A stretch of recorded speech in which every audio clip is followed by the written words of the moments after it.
What's up, guys? It's Coach Grant with First Down Training, and today we're going to be breaking down 3 tips to help wide receivers play at the collegiate level. So we're going to be talking about 3 specific things that all wide receivers at the next level must do to see some success. If you're a high school or middle school or even youth wide receiver, these are some things that you can apply to your game right now to make you stand out to those college coaches when that time comes, whenever it may be. So I hope this video helps you guys out. Now, also, fellas, if you're a wide receiver and you want to get some work in with myself and my staff of coaches this offseason, we are going to be traveling out to 6 different states across the country for 2-day long, 4 hours each day training camp. So we're going to be coming out to Columbus, Ohio next, then Chicago, Illinois, then we're going to Dallas, Texas, Nashville, Tennessee, Salt Lake City, Utah, and then Los Angeles, California. So if you guys are local to any one of those areas and you want to get some work in with us for 2 whole days, fellas, check out that very first link in the description below. It gives you all the info of what we'll be working on for those 2 days. It is a ton of reps and limited spots. So I hope you guys can check that out. Very first link in the description below.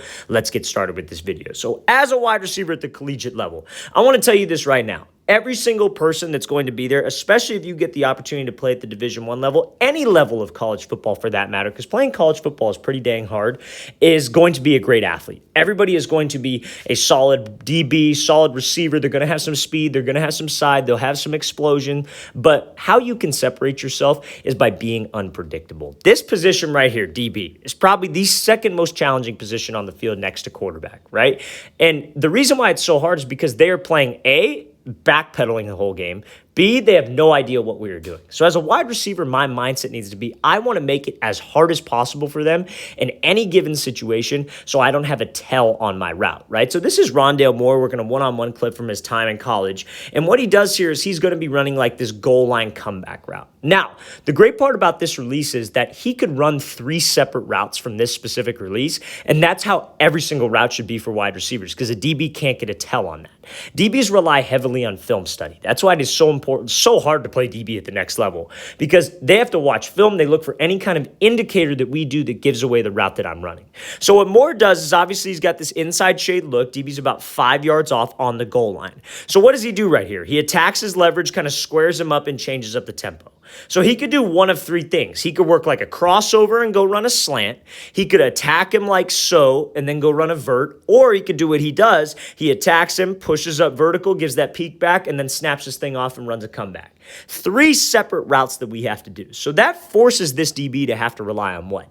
He has to rely on his technique. So when this guy's a better athlete than us, when this guy's a very good athlete, when he's a talented DB, and that's what you're going to be able to see at the next level, and that's what college coaches want to see out of us as a wide receiver, if I make my stuff look the same, he does not have a leg up on me. Anytime I view routes as more so what the wide receiver does wrong than what the DB does right. Because again, if we do everything right, that DB should not win. He's automatically at a disadvantage the second that ball is snapped because he doesn't know what we're doing unless we let him know what we're doing. So he could square him up again, maybe on film a couple times. You square this guy up, you like to run a crossover slant. You like to go run this fade to the back corner. You like to run this comeback, but you sell the route with your eyes and you're still running vertical. If you can do those things on your routes, if you can make your routes look fairly similar, pair routes together, pair releases together, that makes you so unpredictable and that makes it very, very hard to be stopped. So let's play this thing again full speed. So fellas, if you want to play at that next level, you have to do these things. You can't have 9 different ways to run 9 different routes. It has to be similar. It has to build. Let's play it full speed one more time.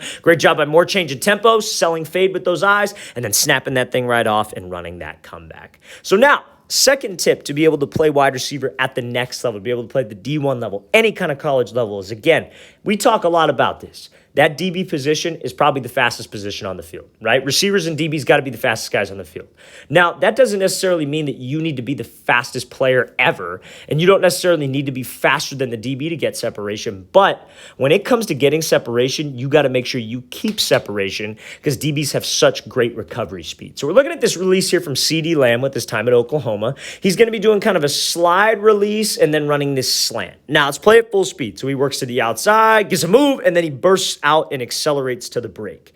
This is the key part that I want to talk to you about right here, this acceleration. DBs, you know what they work on? They work on a lot on recovery speed, speed turning, and opening up their hips to recover when they got beat. again, that brings me back to my same analogy. Playing DB is so dang hard, and you are playing in a backpedal guessing 24/7. You'll hear it from me. I've talked to a lot of guys who played DB at the collegiate level, and they say, dude, it is so hard. A lot of people like to think that they know what the receiver's going to run, but in reality, they have no idea what the receiver's going to run. So that's why you got to have a lot of respect for a DB, like Jalen Ramsey or guys at the top of their game in the NFL, because when they get beat, it's always heavily publicized. Oh, he got beat on this, he got beat on that. But it is so freaking hard to play DB, especially at the collegiate level when you're going up against freak wide receivers every play. Now, as a wide receiver, I got to think about that. I got to think, okay, their job is so hard because of this. So if I do everything right, I'm going to get separation. I know I'm repeating myself a lot, but when you get to this position and you get separation from this DB, he knows he got beat. So what do you have to do right here? You got to make sure you keep that separation because that guy is going to close in extremely fast. So we break this thing off, and Lamb, what does he do? He accelerates into the route. It is a race to that ball. We got to make sure that I am driving my arms. I am bursting off of the cut leg. I'm getting back onto that full stride. I have a good pad level because all of those things are going to help you win that race to the ball and accelerate to the ball before that DB can get there. Again, DB did not have a speed turn, did not have a bad speed turn. DB did not recover on this thing poorly. It's just we were simply faster to the ball. I guarantee you if these guys ran in a foot race, CeeDee Lamb might lose, right? Because that DB is probably very fast. But when he's playing in a back pedal, he has to flip his hips. Automatically, we have a head start, if you will, on him. So I got to make sure that I don't lose that head start. I got to pump my arms. I got to accelerate. I got to go drive to the ball and win that race. If I could win that race every time, and that is my mindset, I will win. And it doesn't necessarily have to be on a slant route. Like let's say he's running a comeback route at 15 and the break point's at 15, DB's hip to hip. I shouldn't be just cruising out of the break. Oh, I got separation. I'm going to go jog back to the ball. That DB will close in on it, especially a next level DB. Let me tell you this right now. If you're in high school and you're going up, like let's say on your schedule, because I'm sure everybody's got their schedule already printed out. Let's say there's a team and you know they got some DBs. Like let's say you're maybe a smaller public school and you're going up against a big time private school. Their DB's going to wherever, USC, UCLA. I'll say that because I'm a California guy. Your mindset should be, I'm excited for that game because I get to go show college scouts, college coaches that I can get separation against a DB of that caliber. And how you get separation against DBs of that caliber is the details, fellas. If you feel you have the athleticism to play at that D1 level, if you feel you have the athleticism to play at the next level, you got to showcase these details because trust me, everybody at that next level is going to be fast as hell, will have good closing speed. So I have to make sure my mindset is always, I'm getting out of the break, I'm getting separation with my break, but I'm accelerating, winning the race to the ball to keep separation. Let's play this thing again, full speed one more time. Great job by Lamb setting him up and accelerating so he does not lose that speed out of the break. Okay, so now, last but not least here, to play wide receiver at the next level, you have to have a high football IQ, right? So that you got to know so many wide receivers come out to workouts, and not necessarily workouts myself, but just workouts in general. And they see that they know how to do the drill. They know how to do the moves. But when you ask them, hey, why are we doing this? What's the situation for this? When would you use this in a real game? They can't answer the question. And that's the problem with receiver coaching, wide receiver training, is that it's not heavily stressed the details, right? So many wide receiver coaches can set up the million cones, the ladder drills, all that stuff. And guys can look real good on it. They could be real flashy for Instagram and whatever the hell they're posting it on. But can you actually apply that in a game? And you have to have the right football IQ to do that, and you have to know a lot about this DB position. So the third thing that's going to help you play at the next level is having a high route IQ. So this receiver is going to be running like a post curl variation, right? Or excuse me, that was a bad example, like a post curl, and he's got this inside shade off man look. So automatically, where should he be attacking? Where should you think? Probably the outside shoulder. So I'm going to play this full speed. So he comes off the line, he gives a little tempo change, bursts to the outside shoulder, and then is able to break this thing right off. So what a lot of wide receivers love to do against this inside shade look, and this is the whole reason I bring it up, is that they love to if he's inside shade, I'm just going to attack his midline or attack his leverage, if you will. I'm going to square him up, as a lot of people like to say. He'll backpedal, and then I could just break it off right in front of him.